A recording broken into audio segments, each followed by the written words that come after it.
प्राण प्रतिष्ठा के बाद से ही अयोध्या में राम भक्तों की भारी भीड़ उमड़ पड़ी। भक्तों की अगाध श्रद्धा के आगे भगवान को झुकना पड़ा और वो लगातार भक्तों को दर्शन देते रहे। लेकिन अब उस पर विराम लग गया है। मंदिर में रामलला चूंकि 5 वर्षीय बालक के रूप में विराजमान है, इसलिए उन्हें अब दोपहर में विश्राम देने की व्यवस्था शुरू की गई है। 22 जनवरी को प्राण प्रतिष्ठा के बाद से ही भक्तों की अपार आस्था को देखते हुए बालक राम भी तपस्या कर रहे थे और रोजाना लगातार भक्तों को 15 घंटे दर्शन दे रहे थे। लेकिन 25 दिन बाद बालक राम ने शनिवार को पहली दोपहर में विश्राम किया है। राम मंदिर में दोपहर 12 बजे की आरती के बाद पट बंद हो गए, जो 1 बजे खोले गए। इस बीच भक्तों को रामलला के दर्शन नहीं हुए। 23 जनवरी को जब से राम मंदिर भक्तों के लिए खुला, तब से मंदिर में भक्तों की भीड़ कम होने का नाम नहीं ले रही है। अस्थायी मंदिर में रामलला के दर्शन 2 पालियों में होते थे। सुबह 7 से 11:30 बजे और दोपहर 2 से 7 बजे तक ही दर्शन होते थे। नए मंदिर में रामलला की प्राण प्रतिष्ठा के बाद जब 23 जनवरी को पहली बार मंदिर भक्तों के लिए खुला, तो आस्था का सैलाब उमड़ पड़ा। भारी भीड़ के चलते व्यवस्थाएं ध्वस्त हो गईं। पहले ही दिन 4 लाख से ज्यादा भक्तों ने रामलला के दर्शन किए। 23 जनवरी को मंदिर पहले की तरह सुबह 7 बजे खुला, लेकिन भीड़ इतनी ज्यादा उमड़ी कि रात 10 बजे तक मंदिर खोलना पड़ा। इसके बाद से ही लगातार सुबह 6:30 से रात 10 बजे तक मंदिर में दर्शन होते रहे। रोजाना 1.5 से 2 लाख भक्त दर्शन को पहुंच रहे हैं, जिसके चलते रामलला को दोपहर में विश्राम भी नहीं कराया जा रहा था। राम मंदिर लगातार 15 घंटे खोलने के चलते रामलला को आराम नहीं मिल पा रहा था। इसको लेकर संतों ने आपत्ति भी की थी।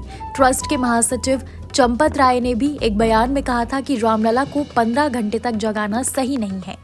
वहीं राम जन्मभूमि के मुख्य पुजारी आचार्य सत्येंद्र दास समेत अन्य संतों ने कहा कि रामलला बालक के रूप में विराजमान है और एक बालक को लगातार 15 घंटे तक जगाना शास्त्र सम्मत नहीं है। इसके बाद शनिवार से ट्रस्ट ने रामलला को दोपहर में विश्राम कराने की व्यवस्था शुरू कर दी। शनिवार से रामलला को दोपहर में करीब 45 से 50 मिनट का विश्राम पुजारी करा रहे हैं। अब दोपहर में 12 बजे की आरती के बाद मंदिर के पट बंद कर दिए जाएंगे और 1 बजे से वापस राम भक्तों को अपने आराध्य के दर्शन होंगे। हालांकि आरती के समय राम भक्तों को दर्शन होंगे, लेकिन उसमें वही लोग मौजूद रहेंगे जिन्होंने दोपहर की आरती के लिए ऑनलाइन आवेदन किया होगा या फिर राम मंदिर ट्रस्ट के सदस्यों की अनुमति से उनके लिए आरती पास जारी हुआ होगा। लगभग 10 मिनट की आरती होगी और 50 मिनट के आसपास मंदिर के कपाट बंद हो जाएंगे, यानी उस समय रामलला विश्राम कर रहे होंगे। इसके साथ ही आसानी से प्रभु के दर्शन हो सके, इसके लिए पास जारी करने की प्रक्रिया भी शुरू की जा चुकी है। 6 पालियों में पास धारकों को दर्शन कराए जा रहे हैं। रामलला की मंगला, श्रृंगार और शयन आरती में भी शामिल होने के लिए पास जारी किए जा रहे हैं। भक्तों के लिए जल्द ही कई अन्य सुविधाएं भी विकसित की जाएंगी। दूर दराज से आने वाले राम भक्त अब प्रभु श्री राम के दर्शन सुबह 7 से रात 10 बजे तक कर सकेंगे। हर 2 घंटे के स्लॉट में राम भक्तों को दर्शन करने के लिए सुविधा दर्शन पास जारी किया जाएगा, जिसमें 300 राम भक्त ऑनलाइन आवेदन कर सकते हैं। राम जन्मभूमि परिसर में संचालित 45 दिवसीय मंडलोत्सव में शनिवार को पूजित गंगाजल से रामलला की उत्सव मूर्ति का अभिषेक किया गया। माघ शुक्ल अष्टमी को राम मंदिर के ट्रस्टी जगतगुरु विश्व प्रसन्न तीर्थ ने अपने आश्रम में गंगाजल से युक्त कलश की पूरे विधान से पूजा की।